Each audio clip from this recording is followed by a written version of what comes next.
കഴിഞ്ഞ ദിവസങ്ങളിൽ അനുഗ്രഹിക്കപ്പെട്ട ഒരു പുസ്തകം ഞാൻ വായിച്ചു, ഇംഗ്ലീഷ് പുസ്തകം. അതിനകത്ത് ഓരോരുത്തരും യേശുവിനെ രക്ഷിതാവായി സ്വീകരിച്ച ഒരു കഥയാണ് വായിച്ചത്. സത്യത്തിൽ അത് വായിച്ച് ഞാൻ കരഞ്ഞുപോയി. അമേരിക്കയിലെ ഏറ്റവും നല്ല ക്യാൻസർ സർജൻ്റെ പേര് ഡോക്ടർ മാർക്ക്.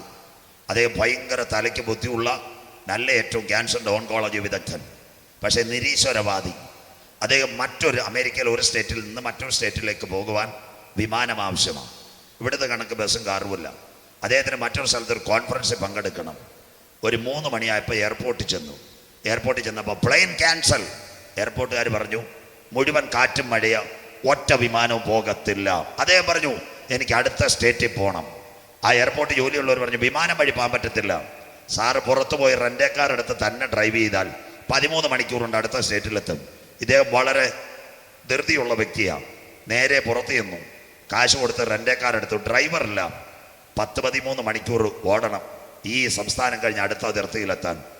3 മണിക്ക് ശേഷം ഇദ്ദേഹം ഒരു കാപ്പി കുടിച്ചിട്ട് വണ്ടി ഓടിക്കുക, നിർത്താതെ 6 മണിക്കൂർ വണ്ടി ഓടിച്ചു.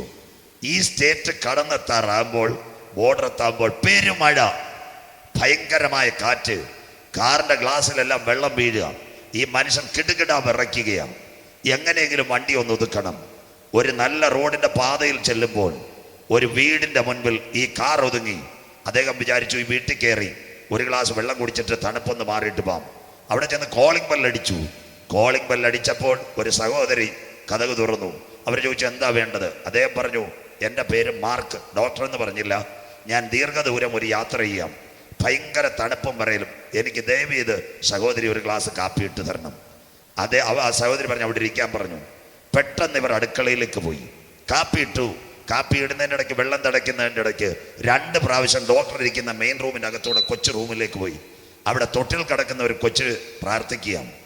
ആ ഡോക്ടർ മാർക്കിനെ ഒന്ന് കണ്ടിരുന്നെങ്കിൽ നിന്റെ രോഗത്തിനൊരു സൗഖ്യം ലഭിക്കുമായിരുന്നു. ഡോക്ടർ മിണ്ടിയില്ല. ഡോക്ടറിന് കാപ്പി കൊണ്ട് കൊടുത്തു. കാപ്പി കുടിച്ചു. കാപ്പി കുടിച്ചതിന് ശേഷം ആ സഹോദരി ഇവിടെ ചോദിച്ചു എന്താ നിങ്ങൾ ആ മുറിയിൽ പോയി ചെയ്യുന്നത്? അപ്പോൾ പറയാ എൻ്റെ കുഞ്ഞിന് ക്യാൻസറാണ്, 3 മാസമായി ഞങ്ങൾ ഇവിടെ ചികിത്സിക്കുക. പക്ഷേ കുഞ്ഞിനെ നോക്കുന്ന ഡോക്ടർ പറഞ്ഞു അടുത്ത സ്റ്റേറ്റിൽ നല്ലൊരു ക്യാൻസർ വിദഗ്ധനുണ്ട്, അദ്ദേഹത്തെ കണ്ടു കഴിഞ്ഞാൽ നിങ്ങളുടെ ക്യാൻസർ മാറ്റി കിട്ടും, അതുകൊണ്ട് അവിടെ പോകണമെന്ന് പറഞ്ഞു. സ്വോത്രം. പക്ഷേ എന്നെ പോയാൽ പൈസയില്ല, കാശുമില്ല. പക്ഷേ എൻ്റെ കുഞ്ഞ് മരിക്കുന്നതിന് മുമ്പ് ദൈവം വഴി തുറക്കും. നിന്റെ പേരുള്ള ഒരു വ്യക്തിയാണ് ഞാൻ അന്വേഷിക്കുന്നത്, ഡോക്ടർ മാർക്ക്. ഞാൻ കർത്താവിനോട് പ്രാർത്ഥിച്ചുകൊണ്ടിരിക്കുക.